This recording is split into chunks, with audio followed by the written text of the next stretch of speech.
Hey guys, I'm out of the country, but we didn't want to leave you hanging with no good news, so here's something positive that happened. What disturbs the shit out of me is that after I got better, CNN, MSNBC, all these mainstream news things are mocking me for taking horse medication. They're saying he took horse medication. He took horse dewormer.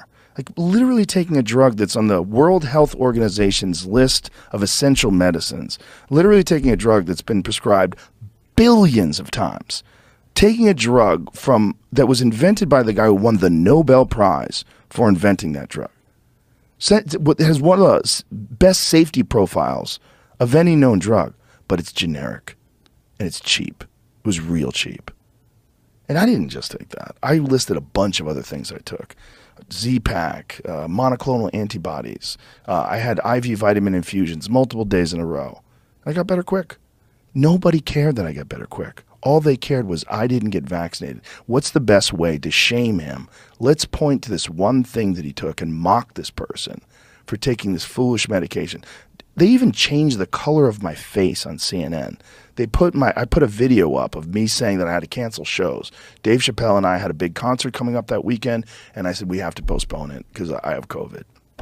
But in the video, I was like, I feel fine. I had COVID 3 days ago. I had one bad day. The second day I felt pretty good. Today I feel great. And all they wanted to talk about, like constantly, every hour, was me taking horse dewormer. It was in Rolling Stone. It was in all these things. Rolling Stone had an article. Gunshot victims are waiting in line to get to the hospital because so many people are overdosing from horse dewormer. 100% horse shit. Printed in the Rolling Stone. Not only that, but they used an image. This is Oklahoma. They used an image. This is supposedly in the summer that this was happening. They used an image of a bunch of people waiting in line wearing winter coats. Because that wasn't from that. That was from I believe they were waiting in line to get vaccinated for the flu. It was another stock photograph that they used of people waiting in line at the hospital. It had nothing to do with horse dewormer. This was tweeted by Rachel Maddow. This was tweeted by many online prominent influencers and journalists. Like, look at these fools taking this horse dewormer. And it wasn't until I read Robert Kennedy's book, The Real Anthony Fauci, that I got a sense that this is a playbook that they have used forever. They offer one solution. This one solution is patented. This one solution is controlled by these pharmaceutical companies, and it's very expensive, and they make a fuckload of money from it. Whereas anything that's off-label, anything that's generic, is dismissed. They rig the test to make it look like like they'll give you far more in like what they did with hydroxychloroquine. To me, I don't even want to go into this. You could read it in the book, but my whole journey on this is like, first of all, how did I find myself in this, right? I'm a comedian and a cage fighting commentator.